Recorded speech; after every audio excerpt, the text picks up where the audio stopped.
ಪ್ರಾಥಮಿಕ ಆರೋಗ್ಯ ಇಲಾಖೆಯಿಂದ ಸಾಂಕ್ರಾಮಿಕ ರೋಗ ತಡೆಗಟ್ಟುವ ಜಾಗೃತಿ ಕಾರ್ಯಕ್ರಮ.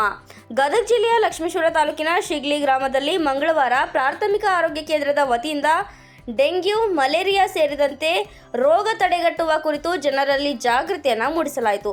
ಗ್ರಾಮ ಪಂಚಾಯಿತಿ ಅಧ್ಯಕ್ಷೆ ದುಂಡವ ಹಾದಿಮನಿ ಜಾಥಾಕ್ಕೆ ಚಾಲನೆಯನ್ನು ನೀಡಿದರು. ಇನ್ನು ಉಪಾಧ್ಯಕ್ಷೆ ಶೈಲಾ ಜನಿವಾರದ, ಪಿಡಿಒ ರವಿ ಕುಕ್ನೂರವರ್, ಕ್ಷೇತ್ರ ಆರೋಗ್ಯ ಶಿಕ್ಷಣಾಧಿಕಾರಿ ಪ್ರಕಾಶ್ ಕರ್ಜಿಗಿ, ಅಶೋಕ್ ಶಿರಟ್ಟಿ, ಗ್ರಾಮ ಪಂಚಾಯಿತಿ ಸದಸ್ಯರಾದ ಸಂತೋಷ್ ತಾಂದಾಳೆ, ಗಣೇಶ್ ಚವ್ಹಾಣ್, ಆರೋಗ್ಯ ಇಲಾಖೆಯವರು, ಆಶಾ ಕಾರ್ಯಕರ್ತೆಯರು, ಅಂಗನವಾಡಿ ಕಾರ್ಯಕರ್ತೆಯರು, ಗ್ರಾಮ ಪಂಚಾಯಿತಿಯ ಸಿಬ್ಬಂದಿಗಳು ಸೇರಿದಂತೆ ಅನೇಕರು ಉಪಸ್ಥಿತರಿದ್ದರು. ಇಂತಹ ಲಕ್ಷಣಗಳು ಕಂಡುಬಂದರೆ ತಕ್ಷಣದ ಹತ್ತಿರದ ಆಸ್ಪತ್ರೆ, ಪ್ರಾಥಮಿಕ ಆರೋಗ್ಯ ಕೇಂದ್ರದ ವೈದ್ಯರಲ್ಲಿ ಪರೀಕ್ಷಿಸಿಕೊಂಡು ಸೂಕ್ತ ಚಿಕಿತ್ಸೆಯನ್ನು ಪಡೆಯಬೇಕು. ಈ ರೋಗಕ್ಕೆ ಯಾವುದೇ ನಿರ್ದಿಷ್ಟವಾದ ಔಷಧಿ ಅಥವಾ ಲಸಿಕೆ ಇರುವುದಿಲ್ಲ. ರೋಗದ ಲಕ್ಷಣಗಳಿಗನುಸಾರವಾಗಿ ವೈದ್ಯರಿಂದ ಸೂಕ್ತ